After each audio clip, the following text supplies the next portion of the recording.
నమస్తే, ఇది కథ కాదు జీవితం కార్యక్రమానికి స్వాగతం.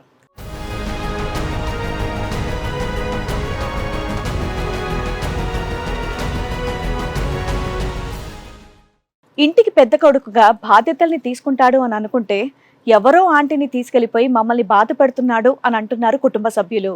మా అన్నయ్య చేసిన పనికి మాకు ప్రాణహాని ఉంది అని రోధిస్తోంది చెల్లి. మా సమస్యకి మీరే పరిష్కారం చూపించాలని కోరుకుంటున్నారు. మా అన్నయ్య మా ఇల్లు కట్టడానికి మేస్త్రీలు వచ్చారు. వాళ్ళ మరదల్ని తీసుకొని వెళ్ళిపోయాడు మా అన్నయ్య. మేస్త్రుల మరదలను తీసుకెళ్ళిపోయాడు పని చేయడానికి వచ్చిన వాళ్ళని. అమ్మాయి కూడా వచ్చేది అక్కడ పని చేసేదానికి. వాళ్ళ బావ వచ్చేది, వాళ్ళ ఆయన వచ్చేది. అమ్మాయికి మ్యారేజ్ అయిందా? మ్యారేజ్ అయింది, 2 పిల్లలు ఉన్నారు. 8 రోజులు పోయి వచ్చారు ఫస్ట్. అయితే పెద్ద మనుషులల్లో పంచాది పెట్టినాం అనమాట. అసలు వాళ్ళ ఆయన ఊరుకున్నాడా? ఊరుకోవడం ఏంది, ఆయన మా ఇంటికి వచ్చి మా ఆమె ఇట్లా పోయింది, మీ ఇల్లు మా పేరు మీద రాయిర్రి.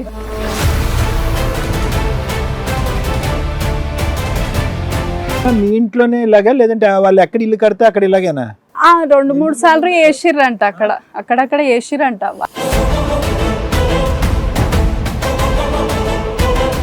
వాళ్ళ హస్బెండ్ వచ్చి మమ్మల్ని అడుగుతాడు, బుజ్జి 1,00,000 రూపాయలు మాట్లాడితే ఇవ్వకపోతే అని అంటాడు.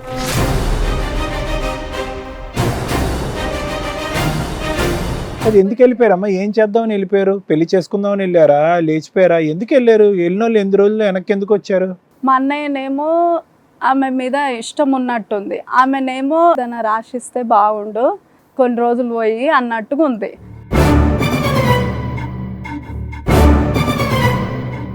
వచ్చిన తర్వాత మీ అన్నయ్యని అడిగావా? ఏమన్నాడు? అడిగినాము.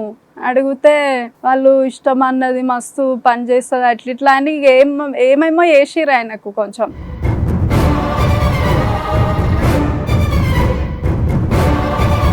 మళ్ళీ ఎన్ని రోజులు ఉన్నారు వచ్చినాక? 3 months ఉన్నారు. 3 months ఉండి వెళ్ళిపోయారా? ఇప్పుడు వెళ్ళిపోయి ఎన్ని రోజులు అయింది? ఇప్పుడు మళ్ళీ 3 months అవుతుంది కదా. మళ్ళీ ఇల్లు కావాలని డిసైడ్ అయిపోయారా మరి?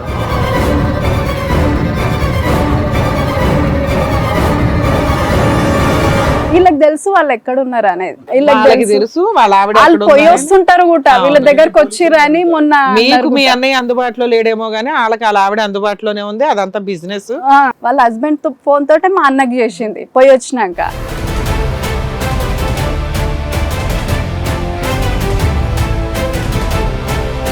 అంత బుద్ధి లేకుండా ఇప్పుడు నువ్వు 1 side ఆఫ్ ద స్టోరీ చెప్తున్నావు. వాళ్ళు దొంగల ముఠా అండి, వాళ్ళ వ్యాపారం అండి, ఇల్లు కావాలని ఉద్దేశం అండి, 1,00,000 రూపాయలు. మీ అన్నయ్య? మా అన్నయ్య కొంచెం వీక్నెస్ అంతే. ఏం వీక్నెస్? ఆడవాళ్ళ వీక్నెస్? ఏం వీక్నెస్?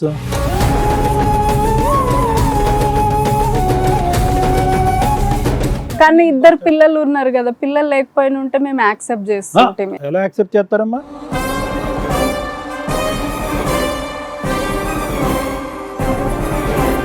అసలు మాట్లాడారా? ఆ అమ్మాయిని తీసుకొని వెళ్ళిపోయి వచ్చిన తర్వాత మీ అబ్బాయితో ఏంట్రా ఇలా ఎందుకు చేసావని అడిగారా అసలు మీరు?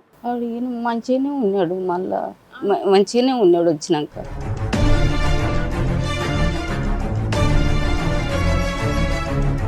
సైకిల్ కూడా రాదంటే నాకు. అయ్యో, వాడు పోతే ఎట్లా మా బతుకు?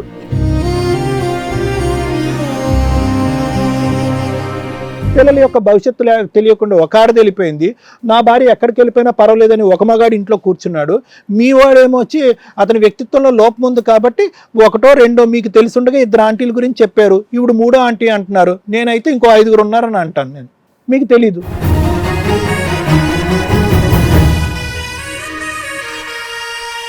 హస్బెండ్ ఆవిడ తరపు పేరెంట్స్ అందరూ ఒక గ్రూప్ అయ్యి రెగ్యులర్ గా ఈ పనులే చేసుకుంటూ వెళ్తున్నారంటే అంత భయంకరమైన సమాజంలో ఉన్నాం. ఎవరిని నమ్మొద్దు. 35 ఏళ్ళు పెళ్లి చేయలేదు కాబట్టి 36వ ఏడు నుంచి ఎవరు ఫ్రీగా దొరుకుతారా అని చూస్తున్నాడు. ఒక ఆంటీ దొరికింది, మళ్ళీ తీసుకొచ్చారు, డబ్బు కట్టారు. అప్పుడే మీకు బలి వెలగాలి. ఓహో, ఈడు ఆల్రెడీ ఎవరో ఒకరు ట్రాప్ చేస్తున్నారు, ఈడే వెళ్ళిపోతున్నాడు గబగబా అని.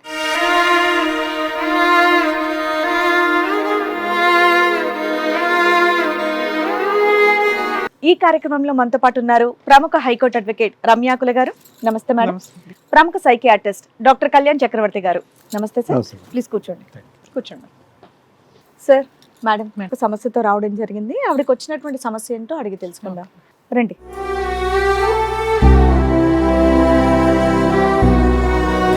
హలో అమ్మా. చెప్పడమ్మా ఇక్కడి వరకు దేనికి వచ్చారు మీరు? మా అన్నయ్య గురించి వచ్చినాం. మీ అన్నయ్య గురించి. ప్రాబ్లం మీ అన్నయ్యదా? ఓకే చెప్పండి. మా అన్నయ్య అవి మా ఇల్లు కట్టడానికి మేస్త్రీలు వచ్చారు. మా ఇల్లు కట్టడానికి వస్తే వాళ్ళ మడదల్ని తీసుకొని వెళ్ళిపోయాడు మా అన్నయ్య. మేస్త్రోళ్ళు మరదలను తీసుకెళ్ళిపోయాడు పని చేయడానికి వచ్చిన వాళ్ళని? పని చేయడానికి. ఎప్పుడు ఎంతకాలం క్రితం? 3 months అవుతుంది. 3 months బ్యాక్. మీ అన్నయ్య వయసు ఎంత ఉంటది? 35. మ్యారేజ్ అయిందా? మ్యారేజ్ కాలే మా అన్నయ్యకి. మీ అన్నకి మ్యారేజ్ అవ్వకపోవడానికి కారణం ఏంటి? 35 అంటే మా అన్నకి మేము చూస్తున్నాము, ఇంకా ఎక్కడ సెట్ కాలే. మీకు మ్యారేజ్ అయింది? కాలే. ఎంతమంది మీరు? 3. నేనే చిన్న. ఓకే. కాదమ్మా, ఈ ఇల్లు ఎప్పటి నుంచి మొదలు పెట్టారు? అంటే అంతకాలం బట్టి లాస్ట్ ఇయర్ నుంచి మొదలు పెట్టినాము, ఇప్పుడు కంప్లీట్ అయిపోయింది. అమ్మాయి కూడా వచ్చేది అక్కడ పని చేసేదానికి? వాళ్ళ బావ వచ్చేది, వాళ్ళ ఆయన వచ్చేది. అమ్మాయికి మ్యారేజ్ అయిందా? మ్యారేజ్ అయింది, 2 పిల్లలు ఉన్నారు.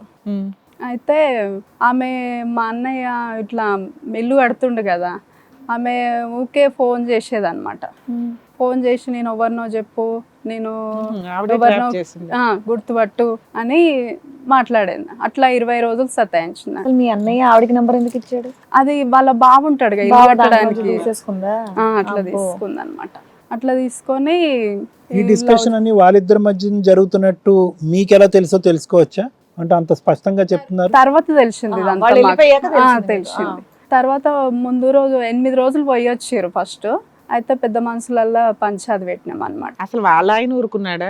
ఊరుకోవడం ఏంది, ఆయన మా ఇంటికి వచ్చి మా ఆమె ఇట్లా పోయింది, మీ ఇల్లు మా పేరు మీద రాయిర్రి, మీ భూమి మా పేరు మీద రాయిర్రి. వాళ్ళ భావనేమో ఏమంటుండంటే ఆస్తి వాళ్ళ పేరు మీద, వాళ్ళ అన్నయ్య పేరు మీద ఏం లేదు, వాళ్ళ అమ్మ నాన్న పేరు మీదనే ఉంది అని. అంటే ఆయన ఏమంటుండంటే ముత్తాతల పేరు మీద ఉండని నేను రాపించుకుంటా మా మడదల పేరు మీద తీసుకుపోయిండిగా. ఇక వాళ్ళంతా కలిసే ఉన్నారనమాట, ఒక గ్రూప్. మీ ఇంట్లోనే ఇలాగా, లేదంటే వాళ్ళు ఎక్కడ ఇల్లు కడితే అక్కడ ఇలాగేనా? 2-3 సార్లు వేసిర్రంట, అక్కడక్కడ వేసిరంట. వాళ్ళది ఎక్కడో మహబూబ్ నగర్ అక్కడ చేసిరంట. కాకపోతే పోలీస్ స్టేషన్ వరకు పోలే గానీ ఇట్లా పెద్ద మనుషులలో పెట్టి పైసలు తీసుకోవడం కొంచెం అలవాటే. వాళ్ళ హస్బెండ్ వచ్చి మమ్మల్ని అడుగుతాడు, బుజ్జి 1,00,000 రూపాయలు మాట్లాడితే ఇవ్వకపోతే అని అంటాడు. పిల్లల్ని వదిలేసి వెళ్ళిందా? పిల్లల్ని తీసుకెళ్ళిందా? ఒక పిల్లని తీసుకోపోయింది, ఒక పిల్లని 8 days వెళ్ళారు. మళ్ళీ ఎట్లా దొరికారు వీళ్ళు? ఇట్లా పోలీస్ స్టేషన్ లో కంప్లైంట్ ఇస్తే ట్రేస్ అవుట్ చేశారు. ఫోన్ నెంబర్ మెసేజ్ పెట్టిరు వాళ్ళు. ఆ ఫోన్ నెంబర్ తీసుకొని పోలీస్ స్టేషన్ చేసుకున్నారమ్మా? చేసుకోలేదు, ఊరికే లేచిపోయారు. మా అన్నయ్యది మాది గూగుల్ ఐడి ఒకటే ఉంటది. వాళ్ళ కెమెరాలో ఫొటోస్ దిగినాయి, స్క్రీన్ షాట్ పెట్టినాయి, మాకు వస్తాయి అనమాట. అట్లా ఆ నెంబర్ వస్తే మీకు ఇచ్చిన అనమాట. ఎందుకు వెళ్ళిపోయారమ్మా? ఏం చేద్దామని వెళ్ళిపోయారు? పెళ్లి చేసుకుందామని వెళ్ళారా, లేచిపోయారా? ఎందుకు వెళ్ళారు? వెళ్ళిన వాళ్ళు 8 రోజులు వెనక్కి ఎందుకు వచ్చారు? మా అన్నయ్యనేమో ఆమె మీద ఇష్టం ఉన్నట్టుంది, ఆమెనేమో డబ్బుల కోసం ఆశిస్తుంది ఒక రకంగా. వాళ్ళ అక్క కూడా ఏదైనా రాసిస్తే బాగుండు, కొన్ని రోజులు పోయి అన్నట్టుగా ఉంది.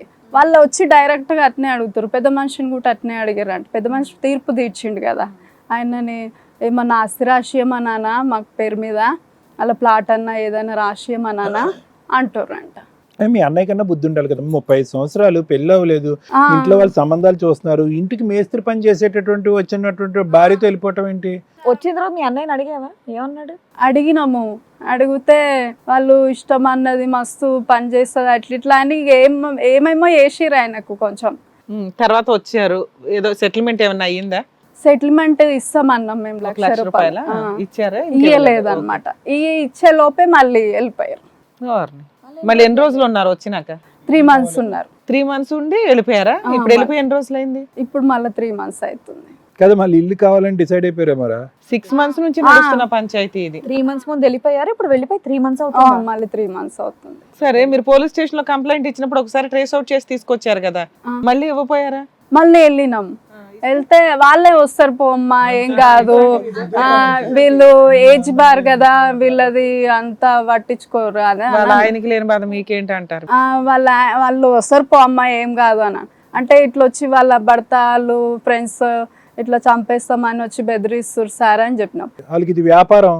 ఇక్కడ ఉన్న వాళ్ళందరికంటే బాగా హ్యాపీగా పోయిన ఆమె తల్లే అంటది 5 లక్షలు ఇరు మాకు అని అంటుంది. వాళ్ళ అమ్మాయి దగ్గర తీసుకోవాలి, మీ దగ్గర ఎందుకు తీసుకోవాలి? వాళ్ళు మొత్తం మీద పైసల మీదనే ఉన్నారు. మా అన్నయ్యతో మాకు సంబంధం లేదని చెప్పేయాల్సింది మీరు. మీ అన్నయ్య అంత ఏదో పని చేసినప్పుడు మా అన్నయ్యకే ఇయ్యం ఫస్ట్ మేము ఆస్తి, మేము ఎందుకు ఇస్తాం, మమ్మల్ని వదిలేసిపోయిండు, మేము ఎందుకు ఇస్తాం అని అన్నారు. ఇక అట్లా అని ఇక వీళ్ళకి తెలుసు వాళ్ళు ఎక్కడ ఉన్నారు అనేది, వీళ్ళకి తెలుసు వాళ్ళ ఆవిడ వాళ్ళు పోయి వస్తుంటారు కూడా వీళ్ళ దగ్గరకు వచ్చిరని మొన్న. మీకు మీ అన్నయ్య అందుబాటులో లేడేమో గానీ వాళ్ళకి వాళ్ళ ఆవిడ అందుబాటులోనే ఉంది, అదంతా బిజినెస్. మీ అన్నకి బుద్ధి లేదు, అది వాళ్ళ మైకంలో కొవ్వెక్కి తిరుగుతున్నాడు అంతే. వాళ్ళ హస్బెండ్ ఫోన్ తోటే చేసింది, అయితే వాళ్ళ హస్బెండ్ ఫోన్ తోటే మా అన్నకి చేసింది పోయి వచ్చినాక. ఒకసారి వెళ్ళిపోయాడంటే మైమర్పించాడు, బొట్లో వేసేసారు, మొత్తం మాయ చేశారు అని అనుకోవచ్చు. మీ ఇంట్లో పెళ్లి, ఇప్పుడు నువ్వున్నావు, ఇంటికి పరుగు కలిగినటువంటి ఇల్లు, అంత బుద్ధి లేకుండా ఇప్పుడు నువ్వు one side of the story చెప్తున్నావు, వాళ్ళు దొంగల ముఠ అండి, వాళ్ళు వ్యాపారం అండి, ఇల్లు కావాలని ఉద్దేశం అండి, ₹1,00,000. మీ అన్నయ్య? మా అన్నయ్య కొంచెం వీక్నెస్ అంతే. ఏం వీక్నెస్? ఆడవాళ్ళ వీక్నెస్? ఏం వీక్నెస్? నువ్వు మీ అన్నయ్య, ఇంకొకళ్ళు ఎవరమ్మా? మా అక్క మ్యారేజ్ అయిందా? అక్కకి అవ్వాలి. ఎందుకని మీకు ఎవరు పెళ్లిళ్ళు చేసుకోవాలా? చూస్తున్నాం మేడం. ఇంకా ఎక్కడ చూస్తారా? నీకెంత మేజ్? నాకు 27. మీ అక్కకి ఎంత? 30. ఇద్దరికి పెళ్లిళ్ళు అవలే. అన్నయ్య పెళ్లి అయ్యాక మీ ఇద్దరు చేసుకుందాం అనుకుంటున్నారా? చూస్తున్నాము. సరే, ఇప్పుడు ఇక్కడికి దేని గురించి వచ్చారండి? మా అన్నయ్య మాకు కావాలి మేడం. మీ అన్నయ్య 35 ఏళ్ళు, ఆయన ఇష్టం. వాళ్ళు ఆమె మళ్ళా ఉండదు మేడం, ఏదైనా రాపించుకొని వెళ్ళిపోతుంది. ఉంటది కదా బుద్ధి. కదమ్మా, వాడు ఎవడికో వాళ్ళు పెళ్ళం వద్దు, వాడు పెళ్ళం కావాలని వెంట పడితే మీ అన్నయ్య ఇంటికి వస్తాడు. పిల్లలు ఉన్నారు కదా, పిల్లలు లేకపోయినా ఉంటే మేము యాక్సెప్ట్ చేస్తుంటే. ఎలా యాక్సెప్ట్ చేస్తారమ్మా? వేరే వాడు పెళ్ళం ఎలా యాక్సెప్ట్ చేస్తారు మీరు? అదే పెళ్లిగాని అమ్మాయి అయినా ఉంటే నన్ను యాక్సెప్ట్ చేస్తుంటది. మీ హస్బెండ్ ఫోన్ తోటే చేసింది అని మేము పెద్ద మనిషికి చెప్పినాం అనమాట. వాళ్ళు ఆయన ఫోన్ తోటే చేసిందని ఆమె ఫోను అని అంటే, నీ ఫోన్ తోటే చేస్తుందంట గారా మీ ఆమె, మరి నువ్వు ఫస్ట్ పోయి వచ్చినప్పుడు అద్దెలో పెట్టుకునేది తెలియదా, ఒక రూమ్లో వేసుకొని పెట్టుకునేది తెలియదా అని పెద్ద మనిషి అనమాట. అంటే ఎక్కడికి వెళ్ళకుండా మళ్ళీ బయటకు వెళ్ళకుండా ఆడామని పెట్టుకోవాలి కదరా. ఒక తప్పుగా అనుకోవద్దు, మీ బ్రదర్ కి ఇది ఫస్ట్ టైమా ఇలా వెళ్ళటం, వేరే ఆడపిల్లతో వెళ్ళటం, ప్రేమించడం ఇది ఫస్ట్ టైమా? అంతకు ముందు మీ బ్రదర్ యొక్క క్యారెక్టర్ పర్ఫెక్టేనా? ఏం ప్రాబ్లం లేదా? చేసిండు కానీ ఏం వెళ్ళలేడు. లవ్ స్టోరీ అయితే నడిచింది, ఈ లెక్కన వెళ్ళిపోవటం అనేది లేదు, వేరే వాళ్ళ భార్యలతో వెళ్ళటం అనేది అసలు లేదు. సరే, మీకు సంబంధాలు చూడడం, పెళ్లిళ్ళు చేయడం కష్టమైంది. లవ్ చేశాడు కదా, లవ్ చేసిన అమ్మాయిని చేసేయచ్చుగా. ఆ అమ్మాయిని అంటే ఆమె పెళ్ళైన ఆమెనే. ఆంటీలే నచ్చుతారా ఆయనకి? అక్కడ ఎవరున్నారు అంటే అక్కడ ఇల్లు తీసుకుని ఉన్నారా? రూమ్ లో ఉన్నట్టు. అతను చేసే ఉద్యోగం చేసే చోటుకు పోతే దొరుకుతాడుగా మీకు. వర్క్ ఏమైనా చేస్తున్నాడు అతను? ఏం చేస్తుండ అనేది డెలివరీ బాయ్ గానే ఏమో చేస్తుండు, కానీ అడ్రస్ అడ్రస్ మీకు ఉన్నంతలో తెలిసిన చోట ఆ ఏరియాలో 4 రోజులు తిరిగితే దొరికేస్తాడు కదా. అందరికీ తెలుసమ్మా ఎక్కడున్నాడో. తెలిసి ఇంకా మీ అన్నయ్య వెళ్ళిపోయిన తర్వాత మీరు ఏం చేస్తారని. వాళ్ళు ఉండదు మేడం, ఆమె మళ్ళీ వెళ్ళిపోతుంది, ఆస్తి రాపించుకుందామని ఆమె కుట్ర. మరి పిల్లలు లేకపోతే ఇస్తానని అంటున్నావుగా, పిల్లలు లేకపోతే చేస్తావు అలాంటి మనిషితో? మరి మీ అన్నయ్యని వదిలి వెళ్ళిపోయి ఆమెతో అట్లానే మాకు ఆయన జీవితమే అట్లా వేసుకుంటాడని బాధ. ఫస్ట్ మీ పేరెంట్స్ పిలిచి వాళ్ళు ఏమో ఆలోచిస్తున్నారు కనుక రండి.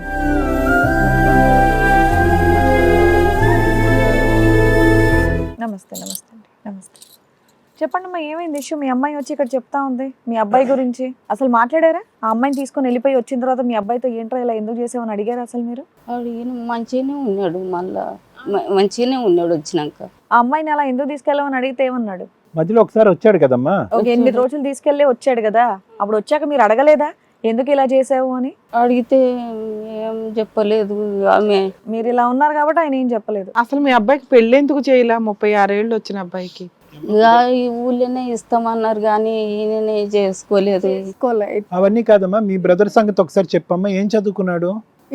ఇంటర్ చదువుకున్నాడు. స్థిరంగా ఒక ఉద్యోగం ఎప్పుడన్నా చేశాడా? చేసిండు. ఉద్యోగం అయితే ఎప్పుడు ఖాళీ ఉండదు. ఉద్యోగం అయితే ఎప్పుడు చేశాడు. మనస్తత్వం ఎలాంటిది? మంచి మనస్తత్వమే ఉంటది, అందరికి హెల్ప్ చేసే గుణమే ఉంటది. తెచ్చింది సంపాదించింది ఇంట్లోనే ఇస్తాడు. వాళ్ళకు పెడతాడు అనమాట, తాగడం లాంటివి, వాళ్ళకు ఫోన్లు ఇప్పియడం అవి. ఎంతమంది అమ్మాయిలను ప్రేమించి ఉంటాడు అంటే మొత్తం తన ప్రయాణంలో 35-36 సంవత్సరాల్లో? ఇద్దరే. 2 అమ్మాయిలను ప్రేమించాడు, ఒక అమ్మాయిని, 2 ఆడపిల్లని ప్రేమించాడు. పెళ్లి కాని వాళ్ళని, పెళ్లి కాని ఆంటీని, వాళ్ళని ఆంటీనా? ఎవరిని ప్రేమించాలి. పెళ్లి అయినటువంటి వాళ్ళని. మళ్ళీ వాళ్ళ భర్తలు వచ్చి ఇతను ఏం అనలేదా? వాళ్ళు పైసలు ఇస్తూ ఊక్కునేది అంతే. ఇతను పైసలు ఇచ్చేవాడు, వాళ్ళు నోరు మూసుకునేవారు. ఇదేం పంచాయతీ అమ్మా? వాళ్ళకి తెలుసు. ఒకసారి ఈ దెబ్బ పడినప్పుడు మీ అబ్బాయికి ఎవరో ఒక అమ్మాయిని చూసి పెళ్లి చేయాలి కదా, ఓ మంచి కుటుంబం నుంచి. అప్పటి నుంచే ఇల్లు కడుతున్నాం అన్నమాట, పెళ్లి చేద్దామని. మళ్ళీ అంతలోపే ఇది చేసి కాదు, అబ్బాయి కోరిక మేరకే మీ వాడికి ఒక స్పెషల్ టేస్ట్, ఓకే ఆల్రెడీ ఆయన పెళ్ళైన వాళ్ళు కొంచెం కావాలి, ఎవరు- అలాంటి వాడికే చేయొచ్చుగా, అలాంటి అమ్మాయిని తీసుకొచ్చి చేద్దాం అనుకునే లోపే మళ్ళీ ఇంకొకటి ఆంటీని చేసేసి. తీసుకొచ్చి. అరే 36 ఏళ్ళు మీకు టైం చాలట్లేదా ఏంటి? నాకు అది అర్థం కావట్లే. ఇంకా ఇద్దరు ఆడపిల్లలు, పెళ్లి కాని ఆడపిల్లలు ఉన్నారు. అవును, వీళ్ళకి ఎందుకమ్మా ఇంకా పెళ్లిళ్ళు చేయలేదు? పెద్ద అమ్మాయికి 30 ఏళ్ళు అంటగా. వాళ్ళకేం తెలియట్లే మాట. ఉమ్. చూస్తూనే ఉన్నాము సంబంధం. కాదు, మీరు ఏం చెప్పాలనుకున్నారమ్మా? ఇక్కడికి వచ్చి ఏం చెప్పాలనుకున్నారు? పెద్ద మాట్లాడలేకపోతున్నారు. ఏం చెప్పాలనుకుంటున్నారు? మీ అబ్బాయి గురించి జరిగినటువంటి ఇష్యూ గురించి ఏం మాట్లాడాలనుకుంటున్నారు మీరు? మా కొడుకుని మాకు తోలిస్తారేమో, ఆమెనే అల్లకు తోలిస్తారేమో అని అనుకో. ఏం ఇల్లు కట్టారండి? ఇల్లు కట్టారంట పాపం మీ జీవిత కాలంలో. ఎవరు మీ కష్టార్జితమేనా అది? మీరు కష్టపడి కొనుక్కున్న ఇల్లే. ఓ సూపర్, ఓకే. పూర్వీకుల నుంచి కాదు. ఇక ఆడపిల్లలు తీసుకొచ్చింది మీకే ఇస్తారా? సంపాదించి తెచ్చింది మీ అబ్బాయి కూడా ఇచ్చేవాడా? మీరు అందరూ రూపాయి పోగేసుకుని ఒక ఇల్లు, ఒక గూడు కట్టుకున్నారు. ఇప్పటికి ఈ లోపు ఈవిడ తగిలింది. ఓకే, ఇక్కడ మీ అబ్బాయిని మేము వెతికి మీ అబ్బాయిని మీకు ఇప్పిస్తామని మీరు ఇక్కడ దాకా ఉంది, వచ్చారు. అది రాసియమని అడిగిండ్రు. అమ్మ, వీళ్ళు వెళ్ళిపోయినటువంటి లాస్ట్ 3 months లో పెళ్లి చేసుకుని ఉండొచ్చా? మీకు లేదు, చేసుకోలే. ఇప్పటికి మ్యారేజ్ అవ్వలేదు. చేసుకోరు. చేసుకోరు కూడా, మనకు చూసినా కదా, అర్థమవుతుంది. నేను చేసుకోలే. రెగ్యులర్ గా మీతో ఫోన్లు మాట్లాడుతున్నాడమ్మా? లేదు, ఇంటికి ఏమైనా డబ్బులు పంపిస్తున్నాడా? లేదు, ఫోన్ ఏది స్విచ్ ఆఫ్. లేదు. ఎందుకు అంత భయపడుతున్నాడు మీరంటే? మీరు అందరూ మంచోళ్ళలాగే ఉన్నారు కదా, ఎందుకు మిమ్మల్ని మీతో ఎందుకు అంత కఠినంగా ఉన్నాడు? ఆ అమ్మాయి అప్పుడు ముందు పోయి వచ్చినప్పుడు చేసుకుంటా మంచిగా చేస్తుంది అట్లా ఇట్లా అంటే, వద్దు అట్లా మేము చేసుకోము, వద్దు వద్దు అంటే వద్దు అన్నాం మేము. ఆ అమ్మాయిని చేసుకుంటానన్నాడా? డైవర్స్ రాకుండా ఎలా చేసుకుంటాడు? వాళ్ళ ఆయన డైవర్స్ ఇవ్వడు కదా. ఎదురు ఆవిడకి డైవర్స్ ఇప్పించాలంటే మీరు మీ ఇల్లు రాసి ఇవ్వాలి. వాళ్ళ ఆయన డిమాండ్ అలాగే ఉంటది ఎప్పుడైనా కానీ. అట్లనే అంటారు మేడం. కాదమ్మా, ఇప్పుడు మీరు పెళ్లికి ఒప్పుకోలేదు కాబట్టి మీతో మాటలు కట్ ఆఫ్ చేశాడా? అట్లే కావచ్చు, అట్నే కావచ్చు. ఇక మరి మేము అంటే ఇక స్విచ్ ఆఫ్ వాళ్ళ పెట్టుకుంటున్నాం. ఆయన ఏమో మా నాయన తనకు వచ్చి ఈసారి పంచాయతీ పెద్దగా పెడతాం, నువ్వు రావాలి పెద్దనాయన అని అంటున్నాను అనమాట. అంటున్నాడు. ఇక్కడ మీ అన్నయ్య ఏం రెస్పాండ్ అవ్వట్లేదు. ఇంకా వాళ్ళ హస్బెండ్ తరఫు వాళ్ళు వచ్చి మిమ్మల్ని బెదిరిస్తా ఉన్నారు, ఇంటి దగ్గర ఇబ్బంది పెడతా ఉన్నారా వాళ్ళు? మరి పోలీస్ మీరేంటి ఎంత అమాయకంగా ఉన్నారు? మరి మాకు ఏం తెలియదు. వ్యవసాయం చేస్తారు వాళ్ళ అమ్మాయికి. సైకిల్ కూడా రాదు అంటే నీకు. అయ్యో, ఆయన పోతే ఎట్లా మా బతుకు? ఎక్కడికి పోడమ్మా? ఎక్కడికి పోడు, తిరుగు ఇక్కడికే వస్తాడు. అసలు మీ అబ్బాయి వెళ్ళిపోతాడని మీరు ఎందుకు అనుకున్నారమ్మా? ఆల్రెడీ అంత ముందు వెళ్ళారు, తెచ్చారు, డబ్బులు కట్టారు, మళ్ళీ తీసుకొచ్చారు, డబ్బులు కడతామన్నారు, మళ్ళీ వెళ్ళిపోయాడు. ఆ అమ్మాయి వదిలేస్తది. మీ దగ్గర డబ్బులు ఉన్నాయన్న ఒక దాస్తోటి వాళ్ళు వెయిట్ చేస్తున్నారు తప్ప చిల్లిగా ఇవ్వకండి. ఏం చేయాలో మేము చెప్తాం, టెన్షన్ తీసుకోకండి. ఏమ్మా, మీరు బాధపడకండి. మీరు చెప్పిన ప్రాబ్లం ఏంటనేది మీరు కొంచెం కొంచెం చెప్పినా ఇక్కడ పెద్దవాళ్ళు ఉన్నారు, వాళ్ళు అర్థం చేసుకోగలరు. దానికి తగ్గట్టుగా వాళ్ళు చెప్తారు, మీరు జాగ్రత్తగా వినండి. సార్ అమ్మా, ఇక్కడ చూడండి, పెద్దవారు మీరు వచ్చినటువంటి ఏ బాధతో, ఏ గుండె భారం ఇక్కడికి వచ్చారనేది మా అందరికీ, ఇక్కడ కూర్చున్న వాళ్ళందరికీ మాకు అర్థం అవుతుంది. కానీ ఇక్కడ ఏంటంటే మొక్కై వంగంది మానే వంగన అంటారు. మీ అబ్బాయి యొక్క మానసిక పరిస్థితిలో కానీ వ్యక్తిత్వంలో కానీ స్థిరత్వం లేదు, తప్పుగా అనుకోకండి. ఇక్కడ ఏంటంటే ఇప్పుడు లేనటువంటి వాళ్ళ గురించి, అవతల పార్టీ గురించి మీరు నానా మాటలు మాట్లాడుకోండి, వాళ్ళకి ఇది మామూలే. బహుశా ఏంటంటే ఈ వ్యక్తి యొక్క క్యారెక్టర్ తెలిసి ఆంటీలకి ఈజీగా పడిపోతాడని చెప్పి ఆ మేస్త్రి వచ్చి వాళ్ళ పిల్లాన్ని ఇతని మీద తోలేడు, మీ ఓడు పడ్డాడు. ఇప్పుడు ఇదేం కొత్త స్టోరీ ఏం కాదు. వినుంటారు, ఫస్ట్ స్టోరీ విన్నారు, గిట్టుబాటు అవుతుందని వేశారు. ఆ చుట్టుపక్కల ఆ ఊరు వాడ అంతా ఒక ఆనవాయితీ. పరాన ఇంట్లో పరాన వాడు ఉన్నాడు, 36-37 సంవత్సరాలు వచ్చాడు, కన్య పిల్లని మాత్రం చేసుకోడు, వచ్చిన సంబంధాలన్నీ పక్కన పెడతాడు, ఆంటీలకు మాత్రం పడిపోతాడు. ఇది ఒక ప్రచారం జరిగింది. ఆబ్వియస్లీ మీరు ఇంతకు ముందు రెండు ఇష్యూస్లో మీ నోటి వెంట మీరే చెప్పారు, అవతల వాళ్ళు చెప్పలేదు. ఏం చేశారు? మా బ్రదర్కి ఇది కొత్త కాదండి, ఇదివరకు వేరే వ్యక్తుల యొక్క భార్యలను కూడా తీసుకొచ్చినప్పుడు డబ్బులు ఇచ్చి వదిలించుకున్నాం అని అన్నారు. ఇప్పుడు ఏం కొత్త స్టోరీ మనం మాట్లాడుకుంటున్నాం ఈరోజు ఇక్కడ? ఏం కొత్త స్టోరీ? ఇప్పుడు మా అన్నయ్యని మాకు ఇప్పించండి అని, మా కొడుకుని మీరు ఇప్పించండి అనేది పాత ఆనవాయితీ, పాత సాంప్రదాయమే మళ్ళీ ఇక్కడ కంటిన్యూ అవుతుంది. మీరు ఒకసారి డబ్బులు ఇచ్చారు. ఈ కథలో ఉన్నటువంటి ట్విస్ట్ ఏంటంటే కనుక డబ్బులు ఇచ్చినటువంటి వాళ్ళు వెళ్ళిపోకుండా మిమ్మల్ని పిండాలి, మిమ్మల్ని ఇంకా ఏటీఎం మెషిన్ లాగా వాడుకోవాలని చెప్పి వీళ్ళు వదలాలనే ఉద్దేశంతో కాకుండా వీళ్ళు పెద్ద చేపరికే వలేశారు. వీళ్ళు ఏంటి అంటే కనుక మీ దగ్గర నుంచి వచ్చినటువంటి డబ్బులు కాదు, ఆస్తే కొట్టేయాలనేటటువంటి ఆలోచనతో ఉన్నారు.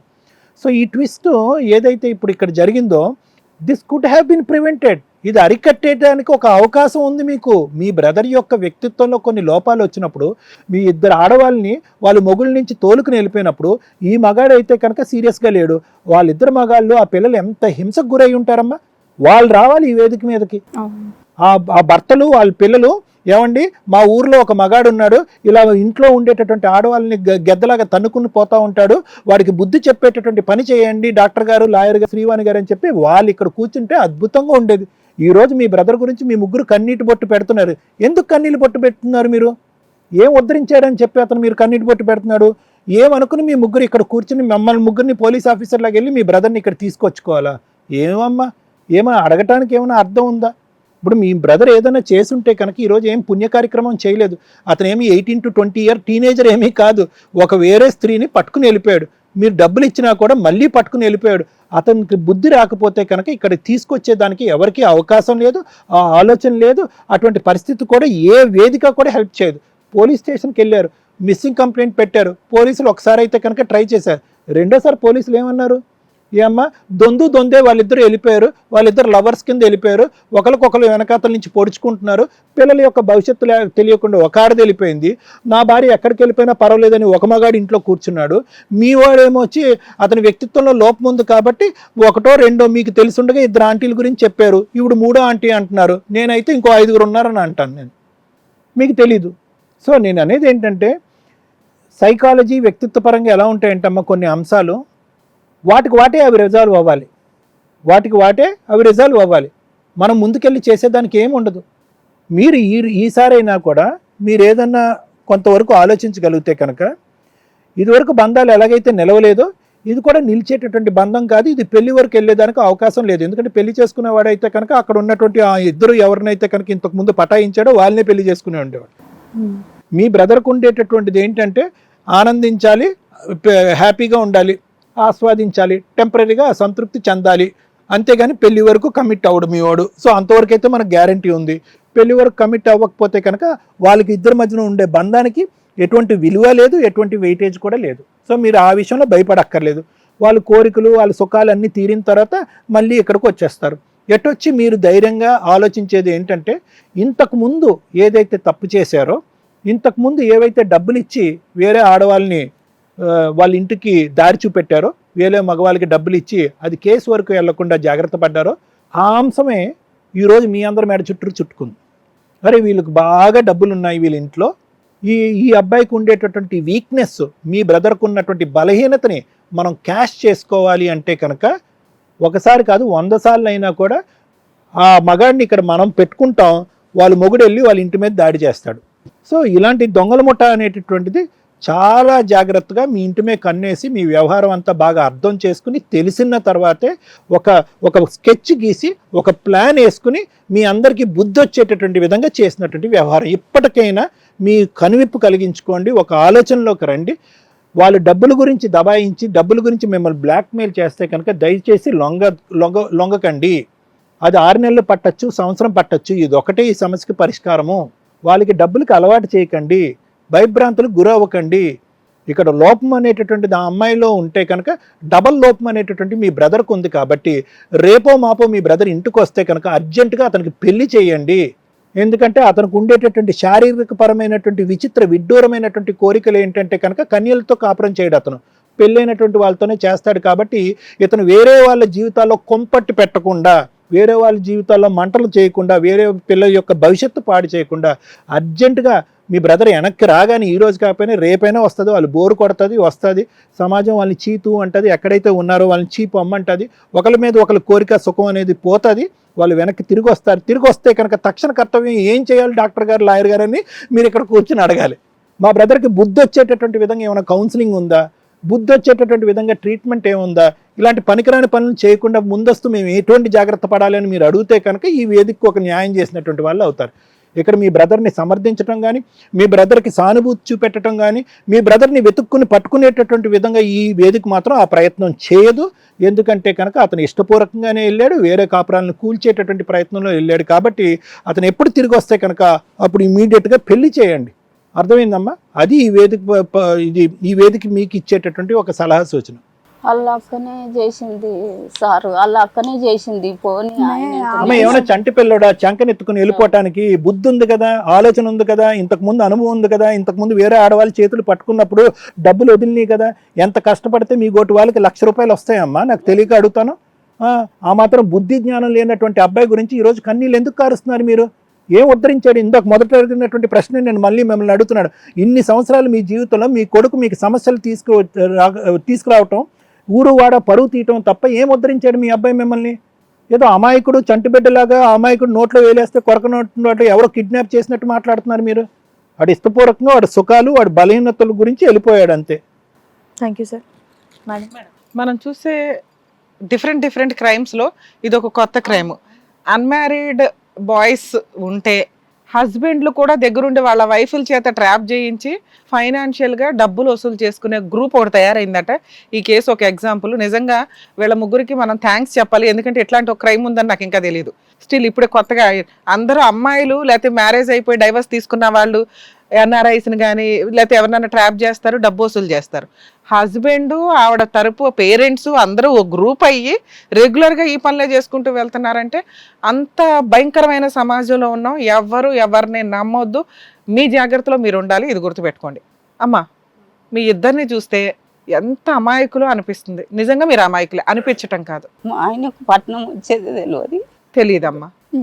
మీరు కొంచెం ధైర్యంగా ఉండండి. వాళ్ళు ప్రెగ్నెంట్ వస్తుందేమో, ఆపరేషన్ అదే చెప్తాను, డబ్బులు ఆస్తి రాపించుకోవచ్చు అని ప్లాన్ మీద ఉన్నారు ఇప్పుడు.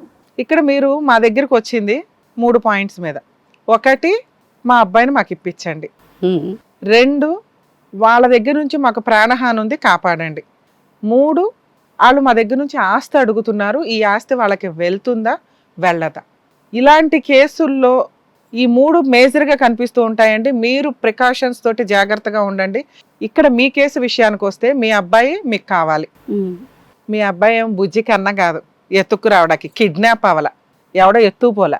35 ఏళ్ళు పెళ్లి చేయలేదు కాబట్టి 36వ ఏడు నుంచి ఎవరు ఫ్రీగా దొరుకుతారా అని చూస్తున్నాడు. ఒక ఆంటీ దొరికింది, మళ్ళీ తీసుకొచ్చారు, డబ్బు కట్టారు. అప్పుడే మీకు బలి వెలగాలి, ఓహో ఈడు ఆల్రెడీ ఎవరో ఒకరు ట్రాప్ చేస్తున్నారు, ఈడే వెళ్ళిపోతున్నాడు గబగబా అని. మీ అబ్బాయి తీసుకొచ్చిన రూపాయిలో మీరు రూపాయి తీసుకున్నా కూడా ఇంటికే ఖర్చు పెట్టాడు, పద్ధతిగా ఉన్నాడు. ఒక్క విషయంలో అబ్బాయి ట్రాక్ తప్పుతున్నాడు, ఫిజికల్ రిలేషన్ కోసం. ఎవరన్నా అతన్ని లవ్ చేస్తే, ఇక్కడ ఎవరు అన్మ్యారీడ్ అమ్మాయిల్ని ఈయన ట్రాప్ చేయట్లా, వాళ్ళు ఈయనకేమి లైన్ వేయట్లా. ఇక్కడ లైన్ వేస్తున్న వాళ్ళు ఎవరు? ఆంటీలు. ఈయన వాళ్ళకి ఆఫర్ ఇస్తున్నాడు. ఆయన అక్కడ ఖాళీగా ఉన్న ఆప్షన్ అదే. ఎక్కడైతే సర్కిల్లో ఏ జనాలు అయితే ఉంటారో వాళ్ళ దగ్గర నుంచే వీళ్ళకి ఆఫర్స్ వస్తాయి. ఇక్కడ పని కోసం వచ్చిన వాళ్ళ మీరు ఏదో ఇల్లు కట్టడానికి వచ్చారు, 1 సంవత్సరం నుంచి ఈ ర్యాపో జరుగుతుంది, ఈయన ఆల్రెడీ ఆంటీలకి పడిపోతాడని వాళ్ళకి తెలిసింది. ఆ గ్రూప్ అంతా ఒక కన్నేశారు మీరు కట్టిన ఇంటి మీద, అవునా? సో ఇప్పుడు మీ అబ్బాయి, మీరు ఎవ్వరూ పెళ్లి చేయరు అబ్బాయికి, ఆ అబ్బాయి వచ్చినా కూడా చెయ్యరు, నాకు అర్థమవుతుంది. ఇంక ఇంతే మీ లైఫ్ స్టైల్, ఇంతే. ఎందుకంటే ఇక్కడ అబ్బాయికి ఒక్కడికే పెళ్లి చేయకపోవడం కాదు, వయసుకు వచ్చిన పిల్లలకు కూడా మీరు పెళ్లిళ్ళు చేయలే. సో మీ ఇంట్లో పెళ్లిళ్ళు చేయరు, ఎప్పటికప్పుడు ఎవరో ఒకరు తగిలితే హ్యాపీ తప్ప మంచి సంబంధం దేవుడు రాస్తే జరగాలి, కానీ మీరు పని కట్టుకుని పెళ్లిళ్ళు చేయరని నాకు అర్థమవుతుంది. ఇప్పుడు రేపొద్దు మీ అబ్బాయి వచ్చినా కష్టమే. మీ అబ్బాయి సంగతి పక్కన పెట్టండి అమ్మా. మీ అబ్బాయి లైఫ్ ఎంజాయ్ చేస్తున్నాడు, ఒక ఆంటీని తీసుకొని వెళ్ళిపోయి హ్యాపీగా ఎంజాయ్ చేస్తున్నాడు. మనం పెళ్లి చేయకపోయినా వయసుకి జరగాల్సినవి జరుగుతున్నాయిరా బాబు అని సంతోషపడండి. ఎంజాయ్ చేసి వచ్చేసిన తర్వాత, లేకపోతే ఆవిడ వదిలేసి వచ్చిన తర్వాత ఆలోచిద్దాం ఇప్పుడు ఏం చేయాలనేది. ఇప్పుడు మీకున్న తక్షణ కర్తవ్యం, మీ 35 ఏళ్ల చిన్న బాబు వెళ్ళిపోయాడని కాదు ఆడవలసింది. వయసుకు వచ్చిన 2 ఆడపిల్లలు ఉన్నారు, వీళ్ళిద్దరికి పెళ్లి చేసి బాధ్యతగా బయటికి పంపించాలి. అప్పుడు మీకు ఇంకో 2 కొడుకులు వస్తారు, అల్లుళ్ళు. కొడుకుల రూపంలో వచ్చి మీ అబ్బాయికి ఏం చేయాలో చూస్తూ మీకు ఒక సపోర్ట్ ఉంటుంది. 3వ పాయింట్ చెప్పాను చూసారా, బయట వాళ్ళు వచ్చి మిమ్మల్ని బ్లాక్మెయిల్ చేస్తున్నారు, మిమ్మల్ని ఇబ్బంది పెడుతున్నారు. సో మీరు మీ కుటుంబాన్ని పెంచుకుంటూ వెళ్ళాలి. 2 ఉన్నది ఆడపిల్లలు, వాళ్ళు ఎంతగా గట్టిగా మాట్లాడినా కూడా వీళ్ళు పెద్దోళ్ళు, మీరేమో సెన్సిటివ్గా ఉన్నారు, అర్థం కావట్లా, మీకు చెప్పేది కూడా అర్థం కావట్లా. మీ బాధ ఏంటో మీకు అర్థమవుతుంది తప్ప మేము మాట్లాడేది కూడా మీకు అర్థం కావట్లేదని నాకు తెలుస్తుంది. ఓన్లీ మీ అమ్మాయికి అర్థమవుతుంది మేము చెప్తున్నది. మీరు మీ ఆడపిల్లలకి పెళ్ళిళ్ళు చేయండి. ఎదురుగా ఉన్న బాధ్యతలు వదిలేసి లేచిపోయినోడు గురించి వద్దు. ఆయనే లేచి హ్యాపీగా ఎంజాయ్ చేస్తున్నాడు, వస్తాడు, వచ్చే వరకు ఆగండి. మీ అబ్బాయిని మనం లాక్కు రావసరలే, ఆవిడే తని తరిమేస్తుంది. ఎప్పుడు మీకు ఒక కుటుంబం పెద్దది అయినప్పుడు, మనకి పెద్దమ్మాయి ఉంది, పెద్దమ్మాయికి పెళ్లి చేయాలి, ఒక అల్లుడు వస్తాడు, ఇంకా మీకు షోల్డర్ పెరిగిద్ది హ్యాపీగా. ఎవడరా మా ఇంటికి వచ్చి మాట్లాడేది, ఎవడరా నిలబెట్టేది అని మీరు మాట్లాడగలుగుతారు. ఈ అమ్మాయికి పెళ్లి చేయండి, ఇంకో 2 years టైం ఉంది, ఈ లోపు పెద్ద అమ్మాయికి పెళ్లి చేస్తే అసలు ఇద్దరికి ఒకేసారి చేసినా కూడా హ్యాపీ. ముందు బాధ్యతలు, పెద్ద కుటుంబం, మీ పిల్లలకి పెళ్లిళ్ళు అయ్యే టైంకి వాళ్ళకి సీన్ అర్థమవుతుంది. వాళ్ళు మీ ఇంటికి వచ్చి, 3వ క్వశ్చన్ మీరు అడిగారు కదా మేడం, వాళ్ళు వచ్చి న్యూసెన్స్ చేసి మమ్మల్ని ఇబ్బంది పెడుతున్నారు, మాకు ప్రాణహాని ఉంది అని. ఇంకొకసారి వాళ్ళు మీ ఇంటికి వచ్చి మా ఆవిడ్ని మీ అబ్బాయి ఎత్తుకుపోయాడు అని ఏమన్నా న్యూసెన్స్ చేస్తే మాకు కాల్ చేయండి తల్లి, ఇమ్మీడియట్గా లీగల్ డిపార్ట్మెంట్ని, పోలీసుల్ని పంపిస్తాం మీకు ప్రొటెక్షన్ కోసం. మమ్మల్ని నమ్ముకొని ఇక్కడ దాకా వచ్చారుగా, మీరు 100కి మాకు కాల్ చేయాలంటే మళ్ళీ పెద్ద నెంబరు, జస్ట్ 3 అంకెలు 100. 100కి డైల్ చేయండి. ఇలాంటి కేసుల్లో మీ ఇంటి మీదకి వచ్చి మాట్లాడే రైట్స్ ఎవ్వరికీ లేవు. అతను వాళ్ళ ఆవిడ చూసుకోవాలి, వాళ్ళ ఆయన మీ ఇంటి మీదకి వచ్చి మాట్లాడే రైట్స్ లేవు నాన్న, గుర్తుపెట్టుకోండి. మీ వెనకాల ఇది కథ కాదు ఈ జీవితం, టీం మేము ముగ్గురు ఉన్నామని గుర్తుపెట్టుకోండి. అర్థమవుతుందా? అది వాళ్ళు పోయిర్రేమో కానీ ఆస్తికి వస్తారేమో అని భయం అవుతుంది. 3 వరుసగా చెప్తున్నాను వినండి. 1, మీ బ్రదర్ కోసం వెయిట్ చేయొద్దు, మీ ఇద్దరు పెళ్ళిళ్ళు చేసుకోండి, చెయ్యండి, ఇంతే. మేము 6 months తర్వాత మీకు కాల్ చేస్తాం, మీ ఆడపిల్లల పెళ్ళిళ్ళు అయినాయో లేదో చెప్పండి, లేకపోతే మేమే ఒక ప్రోగ్రామ్ చేస్తాం. మంచిగా కత్తిలా ఉన్నారు పిల్లలు హ్యాపీగా. 2, వాళ్ళు ఇంటి మీదకి వచ్చి మిమ్మల్ని ఎక్కడ న్యూసెన్స్ చేయరు, చేస్తే 100కి డయల్ చెయ్యండి. అయినా భయం వేసి ఎవరన్నా పెద్ద మనుషులు కండ వేసుకుని మేము పంచాయతీ చేస్తామంటే పొండ అవతల కానండి. ఎవరికి మీరు పంచాయతీకి కూర్చోవలసిన అవసరం లేదు. 3వ క్వశ్చన్ మీరు అడిగింది, మా ఆస్తి మేము ఇవ్వాల్సి వస్తుందా అని. మాట్లాడడానికి అర్హత లేదని చెప్తున్నాను. మీ ఆస్తి తీసుకునేవాడు ఎవడమ్మా, నీ కొడుక్కే దికాణం లేదు, మీ ఇద్దరి కష్టార్జితం ఇది. నీ 3 పిల్లలు రూపాయి అందులో పెట్టినా కూడా ఆ ఇల్లు ఎవరి పేరు మీద ఉంది? మీ ఆయన పేరు మీద ఉంది. మీ ఆయన ఎవరికి ఇస్తే వాళ్ళకే, ఆయన ఎవరికి ఇవ్వకపోయినా ఆటోమేటిక్గా అది నీకే వస్తుంది. వీళ్ళందరూ బయట వ్యక్తులే.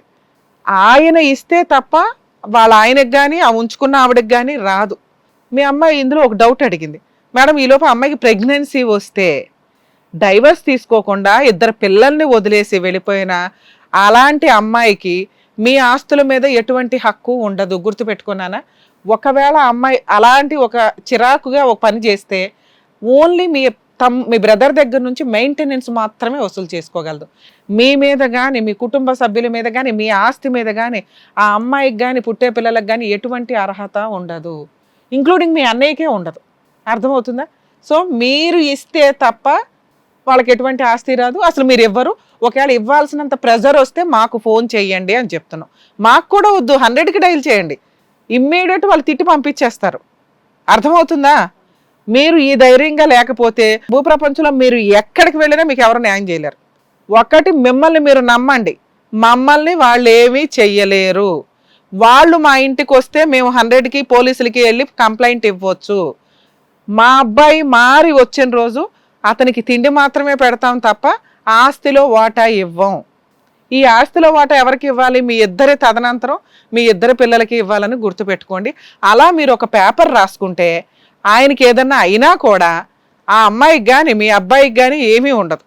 మీ అబ్బాయి కష్టపడి బతకాలి, కుదిరితే మీ 3 ఏదన్నా పుష్టిగా తిండి పెడతామంటే కూర్చొని తినాల, ఇంతే. మీ కేసులో ఇది బెస్ట్ ఆప్షన్. దీనికి మీరు అన్ని చోట్లకి వెళ్ళి బ్యా అని ఏడ్చుకుంటూ ఆరోగ్యాలు డ్యామేజ్ చేసుకోకండి. ఆయన చేసింది తప్పు, ఆయన చేస్తున్నది ఎంజాయ్మెంట్. మీకు ఇప్పుడున్న బాధ్యతల్ని కంటిన్యూ చేయండి. నాన్న మీకు అర్థమై ఉంటుంది, టెన్షన్ తీసుకోకండి. ఒకవేళ అట్లా ఏమన్నా వస్తే మాకు ఫోన్ చేయండి. మాకు కూడా అసలు అది చెప్తున్నాను కదా రిపీటెడ్గా, పోలీసులకు ఫోన్ చేస్తే పని అయిపోద్ది. ఎక్కడ మీరు రూపాయి కూడా సెటిల్మెంట్ చేసుకోవద్దు. మీ ఆస్తి తీసుకునే హక్కు పుట్టే పిల్లలకు కూడా లేదు, ఓకేనా? ఎందుకంటే ఆ పిల్లలకి లీగాలిటీయే ఉండదు. ఏదైనా ఉంటే వాళ్ళ ఆయన ఆవిడే చూసుకుంటారు తప్ప మీ అన్నయ్యకి అసలు సంబంధమే లేదు. ఒకవేళ కర్మ కొద్ది పుట్టేశారే అనుకో, మీ అన్నయ్య మీద మాత్రమే మెయింటెనెన్స్ వేసుకోగలరు, మీ ఎవరి మీద ఏ కేసులు వేసుకోలేరు. అర్థమవుతుందా? అది బెస్ట్. నీకు ఇందాక చెప్పడం మర్చిపోయాను, వీళ్ళిద్దరు చాలా అమాయకులుగా ఉన్నారు. ఇందాక మేడం కూడా 1-10 సార్లు చెప్తున్నారు, వాళ్ళకి ప్రపంచ జ్ఞానం, లోక జ్ఞానం ఏమీ లేదు. నువ్వు చదువుకున్న అమ్మాయివి, నీకు తెలీదా ఇక్కడ ఎటువంటి సొల్యూషన్ వస్తుందో? అసలు ఈ వేదికని కాదు, జనరల్గా మీ బ్రదర్ చేస్తున్నటువంటి అంశాన్ని ఏ వేదికైనా ఎంకరేజ్ చేస్తుందా? చేయదు, నెంబర్ 1. నెంబర్ 2, ఇక్కడ నువ్వు వాళ్ళకి ధైర్యం చెప్పాలి. అమ్మా లెట్ us బీ బ్రేవ్, ఇక్కడ న్యాయం ఉంది, పోలీస్ స్టేషన్లు ఉన్నాయి, ఎక్కడ కేసు పెట్టినా మనం సేఫ్గానే ఉంటామని చెప్పి ధైర్యం చెప్పి వాళ్ళని నువ్వు చేదోడు వాదోడుగా నువ్వు పక్కన నిలబడి వాళ్ళని కౌన్సిలింగ్ చేయి. It's very important. నువ్వు చదువుకున్న అమ్మాయి. వాళ్ళు మీ మీద ఏ కేసులు వేయలేరు నాన్న, గుర్తుపెట్టుకోండి. వాళ్ళు మీ మీదకి వస్తే మీరే కేసులు వేయగలరు. ఓకేనా? All the best. సో ఇక్కడ వరకు ఏ డౌట్స్ అయితే వచ్చారో చాలా క్లియర్గా క్లారిటీగా డాక్టర్ గారు మేడం చెప్పారు. మీకైతే క్లియర్గా అర్థమైందని అనుకుంటున్నాను. సో చక్కగా సంబంధాలు చూడండి, మీ అక్కకి మీకు మీ పేరెంట్స్ నిజంగా అమాయకుల్లా ఉన్నారు. చక్కగా పెళ్లి చేసుకొని హ్యాపీగా ఉండండి. సో ఇక్కడ చెప్పింది ఇంకొంచెం డీటెయిల్గా మీ అమ్మ నాన్నకి ధైర్యంగా నువ్వు చెప్తావని అనుకుంటున్నాను. ఏమ్మా? జాగ్రత్త అమ్మా, నమస్తే. జాగ్రత్త అండి. ఏం పర్వాలేదు. ఏం నష్టం అసలు జరగదు. ఏం జరుగుతుంది ఏంటి అనేది ఎలా చేయాలనేది మీ అమ్మాయికి క్లియర్ గా ఎక్స్ప్లెయిన్ చేశారు డాక్టర్ గారు, అడ్వకేట్ గారు. ఏంటి చక్కగా ఆరోగ్యంగా తినండి, మంచిగా తినండి, హ్యాపీగా ఉండండి, ధైర్యంగా ఉండండి. ఏమో తిరిగి వస్తాడు ఏమో. జాగ్రత్త అండి. చక్కగా సొంత ఇల్లు కట్టుకున్నారు, సంతోషంగా ఉండండి ఆ ఇంట్లో. పిల్లలకి పెళ్లిళ్ళు చేయండి అమ్మా, ఆడపిల్లలకి టైం అయింది. ఓకే, జాగ్రత్త. ఆ ఇల్లు కట్టుకోమని ఆలస్యం అయింది. చూస్తూనే ఉన్నాం అందరం. అట్లాగే ఇంక ఇప్పుడు సెటిల్ అయ్యారు కదా, ఇంక ఇప్పుడు చేసేయండి. మంచి సంబంధాలు చూసి చెయ్యండి. బాయ్ అమ్మ, జాగ్రత్త.